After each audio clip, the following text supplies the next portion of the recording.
नमस्कार, आप देख रहे हैं आर्यन न्यूज और मैं हूं आपके साथ प्रियंका तिवारी। हमारी इस खास पेशकश में आप सभी का स्वागत है। खबरों की ओर रुख करेंगे।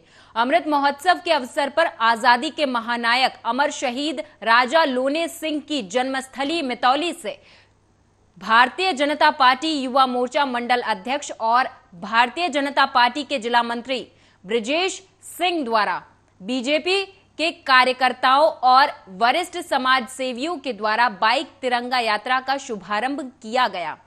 विकासखंड मितौली के शहीद पार्क से ये शुभारंभ किया गया। इस अवसर पर उप जिलाधिकारी मितौली विनीत कुमार पांडे ने युवाओं को तिरंगा झंडा प्रदान कर तिरंगा रैली का शुभारंभ कराया।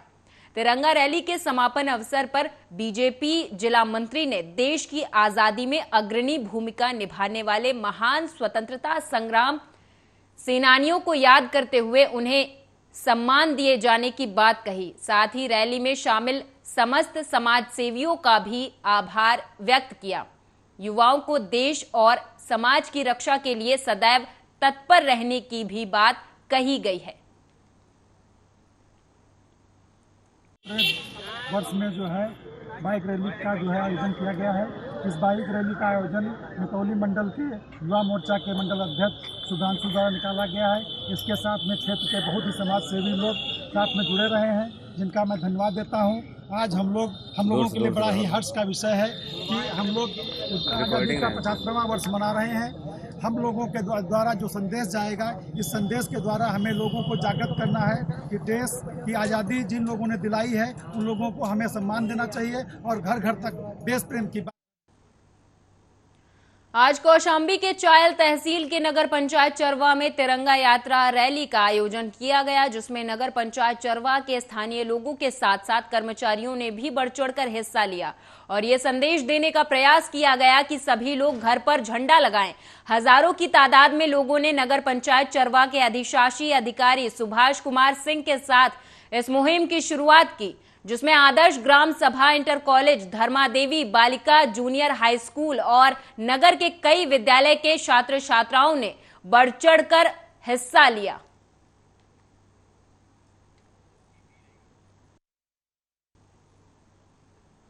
लखनऊ प्रयागराज मार्ग पर स्थित बछरावा कस्बे में एसडीएम महाराजगंज के नेतृत्व में भारी पुलिस बल के साथ अतिक्रमण अभियान चलाया गया।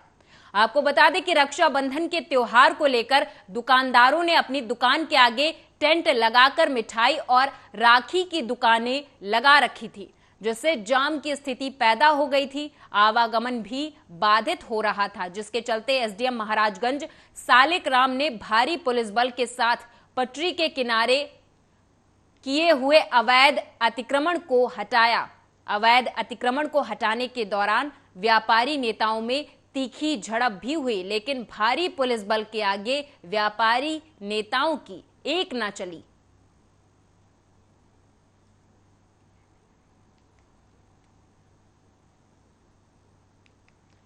यूपी के फिरोजाबाद में पुलिस लाइन स्थित मेस में खाना अच्छा न मिलने की शिकायत को लेकर एक सिपाही वर्दी में ही सड़क पर आ गया। अपने हाथों में खाने की प्लेट में रोटी, दाल, चावल लेकर सिपाही ने खाने की गुणवत्ता बताई। उसने कहा, पानी जैसी दाल मिलती है, कोई अधिकारी सुनने को तैयार नहीं है। सबके सामने सिपाही ने रो रो कर मेस में मिलने वाले खाने की असल कहानी बताई।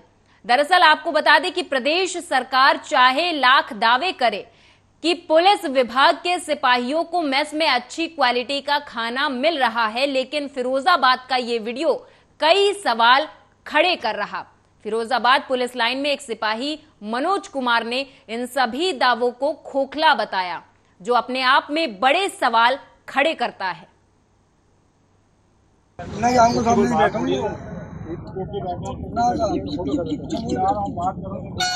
बुला जाकर बनाना है। अब तक मैं भाग रहा हूँ पीछे लोगों ने कोई केवल दबाव बनाया जा रहा है। भाइयों देख लो इस आरक्षी पर, समझ लो अधिकारियों का आदेश है, साफ पालन करेंगे और हमें रगड़ दिया जाएगा। कोई सुनने वाला नहीं है इस विभाग में।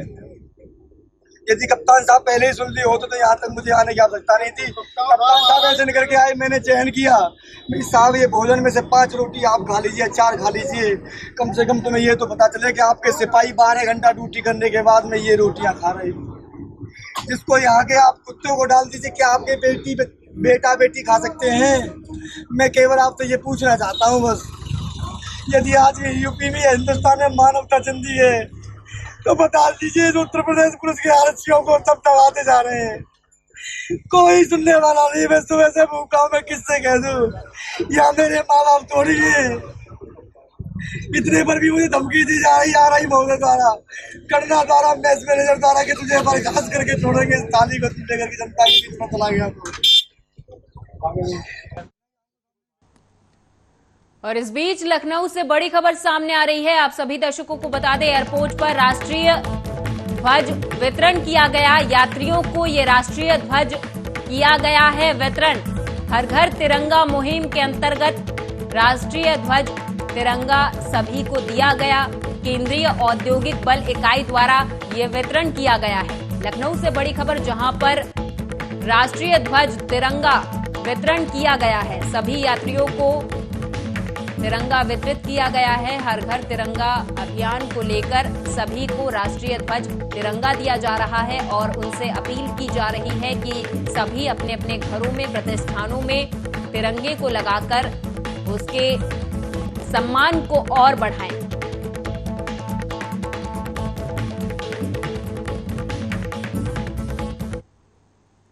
लखनऊ से खबर है, जहां पर स्वतंत्रता दिवस के कार्यक्रम को भव्य और गरिमामय बनाने के लिए कलेक्ट्रेट सभागार में मंडलायुक्त जिलाधिकारी द्वारा महत्वपूर्ण बैठक बुलाई गई। कार्यक्रम के भव्य आयोजन से पहले यानी कि 13 अगस्त को संपूर्ण कार्यक्रम का रियल टाइम रिहर्सल किया जाएगा। आयोजन में प्रतिभाग करने वाले 75 समूहों के लिए 75 नोडल नामित किए गए हैं। समूहों को कार्यक्रम स्थल पर लाने और कार्यक्रम के बाद अपने गंतव्य स्थल तक पहुंचने की जिम्मेदारी नोडल अधिकारियों को दी गई है।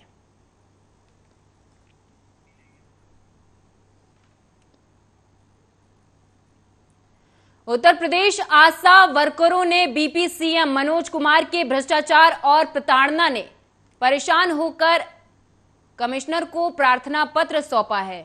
आशा वर्करों ने ये प्रार्थना पत्र सौंपा है और भ्रष्टाचार और प्रताड़ना की बात कही गई है। आपको बता दें कि बीपी सीएम पर गंभीर आरोप आशा वर्करों ने लगाए हैं। उन्होंने बताया कि बीपी सीएम मनोज कुमार आशा वर्करों का मानदेय बनाते हैं और जो अपने मानदेय में से पैसे नहीं देता तो उसका मानदेय नहीं बनाते। पहले तय कर लेते हैं कि हमें इतने पैसे चाहिए, उसके बाद उतना ही पैसा उनके खाते में डाले जाते हैं और पैसा न देने पर परेशान करते हैं। कहते हैं कि आधा पैसा हमें चाहिए, तब हम सैलरी बनाएंगे। मनोज बीसीपीएम का ये मामला है कि मनोज बीसीपीएम फर्जी संगठन बता रहे हैं कि फर्जी संगठन वालों को जेल भेज दो, ठीक है, और ये फर्जी संगठन चला रहे हैं। इसका मामला ये खुल के आता है मैदान में कि जो ये घोटालेबाजी कर रहे हैं, ये जो आशाओं से उगाही कर रहे हैं, उस पैसे में हमने रोक लगा रखी है। इस वजह से मनोज हमारे संगठन को फर्जी बताया। कैसी उगाही कर रखी, क्या है? जो पैसा हमारी आशाओं का पड़ता है, वाउचर का पैसा पड़ता है, और जो हमारी आशाओं का 750 वाला पड़ता है, जो भी पैसा पड़ता है उसमें इन्हें हर कदम कदम पे पैसा चाहिए। कितना पैसा मांगते हैं?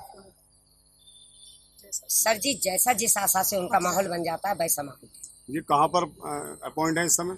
ये है अपॉइंट 11 बिलाक। सर, मैं ये जो आशा यूनियन वर्कर्स उत्तर प्रदेश की जो संगठन है, हमारी शिववती दीदी ने जो बनाया गया है, उनके द्वारा मैं इसी में जिला महामंत्री के पद पे हूँ। और अब से पहले मैं रामश्री गंगवार दीदी जो थी, उनके संगठन में काम कर रही थी। तो उस संगठन को कभी फर्जी नहीं बताया गया, लेकिन इस संगठन को फर्जी बताया जा रहा है। तो मेरा बस ये कहना है कि मनोज भाई और रामश्री गंगवार जो हैं दीदी, उनके द्वारा फर्जी बताया जा रहा है। तो बस मैं ये कहना चाहूंगी आपके चैनल के माध्यम से कि हमारे संगठन की और उनके संगठन की जांच कर ली जाए। जिसका संगठन सही हो या जिसका जो भी हो, उसके खिलाफ कार्रवाई की जाए। तो मनोज, जो पैसे का जो लेन देन का मामला चल रहा है, उसका क्या मामला है? तो सर, वो उनके ब्लॉक का मामला है, मुझे इसमें पूरी जानकारी नहीं है, तो मैं कुछ नहीं करना।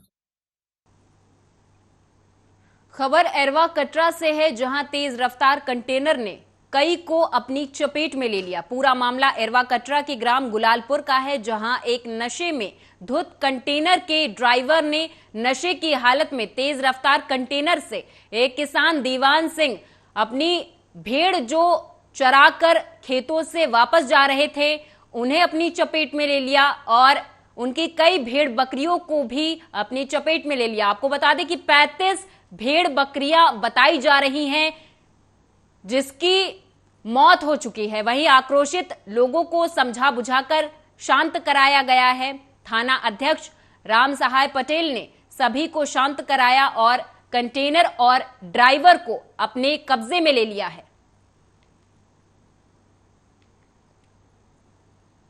ऐसा ये हुआ साहब, हम बहुत गरीब आदमी हैं और मेरी करीब 35 भेड़ मार दी। किसने मार दी? कैंटीन वाले ने। कंटेनर ड्राइवर इतना दारू में फंसे था तो क्या गाड़ी पकड़ गई? वो गाड़ी पकड़ गई, चौकी बढ़ने वाली श्रमदान को ड्राइवर पुलिस के हवाले। तो अब और किसको चोट आई? और मेरा भतीजा नीरज, उसके बाद सब एक भेड़ें थी, बच्चा आगल गिरी जाती। इतने गरीब आदमी है, कुछ के नहीं सर। और भी किसी को टक्कर मारी इसके बाद? उसके बाद और एक मशीन में मार लेंटर वाली, वो भी खराब पड़ी एक बस में। आपने थाना एरवा कटरा सूचना दी? सूचना 112 पर फोन लगाया। अगली खबर रायबरेली से है, जहां आपको बता दें कि मोटरसाइकिल सवार 2 बदमाशों ने रिवॉल्वर लगाकर महिला ग्राम विकास अधिकारी से लूट की घटना को अंजाम दिया।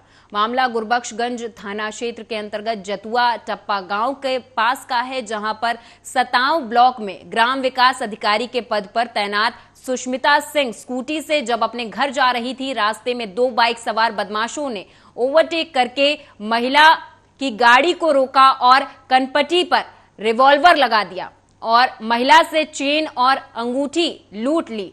महिला से लूट करने वाले बदमाश मौके से फरार हो गए। हालांकि पीड़ित महिला ने गुरबख्शगंज थाने पहुंचकर लूट की घटना की तहरीर दी है। मामला ये है कि जब मैं ब्लॉक से निकल रही थी मीटिंग के बाद, तो रास्ते में जा रही थी टप्पा के पास, सुनसान एरिया है, वहाँ पे 2 लोग बाइक पे सवार होकर बहुत तेजी से मेरी गाड़ी रोकी और उसके बाद मुझसे कहने लगी कि जो भी सामान है दे, पैसा कौड़ी जो भी है। तो फिर हमने सोचा मतलब क्या ये बोल रहे हैं। फिर तुरंत उसमें दोनों जो लोग थे टक्कर लिए और मेरे ऊपर हाथ पे रख दिए और लड़का जो बाइक में बैठा था वो। आगरा में ब्लॉगर रितिका सिंह की मां ने पुलिस पर गंभीर आरोप लगाए हैं। रितिका की मां का कहना है कि हत्या की जांच सही ढंग से नहीं की जा रही। थाना प्रभारी और क्षेत्राधिकारी पर सही जांच न करने के आरोप लगाए गए हैं। क्षेत्राधिकारी और थाना प्रभारी पर धमकाने के भी आरोप लगे हैं। हत्याकांड में शामिल लोगों के सीडीआर आने के बाद भी पुलिस ने कोई कार्रवाई नहीं की है, ऐसा रितिका की मां का कहना है। अब रितिका के परिजनों ने एडीजी आगरा से मुलाकात की है। एडीजी आगरा ने जांच में सभी बिंदुओं को शामिल कर कार्रवाई की बात कही है। हमारी शिकायत ये थी कि जैसे हमें टाइम दिया जाता उसी टाइम पर हम जाते थे, और जब हम जाते थे तो हमें रोजाना 1.5 महीने से कि आजकल हो रहे हैं उसमें, हाँ, जो उनकी एफआईआर निकल के आई है दीपाली की और आकाश की, तो डेली बात होती थी। क्या नाम है, 24 तारीख को भी काफी बात हुई है। इसको 11 बजे करीब जो है आकाश और दीपाली की और अनिल धर से भी बातें होती रही हैं और इनकी काफी मतलब वो क्या नाम है सीढ़ियां निकल के आई हैं, लेकिन अब उनको दिया है और ये चीज पहले भी मतलब दिया था, लेकिन कार्रवाई तो अभी कुछ। इसमें जैसा कि आपको मालूम है कि जो अपराधी, जो अभियुक्त इसमें घटना में शामिल प्रत्यक्ष तौर पर रहे हैं, उन सभी के खिलाफ कार्रवाई हो चुकी है और वो जेल चले गए। इस घटना के क्योंकि कुछ और भी पहलू हैं, जिसमें पारिवारिक और अन्य संबंधों का मामला है, तो उन चीजों को लेकर के जो पीड़ित पक्ष है उन्होंने कुछ बातें बताई हैं।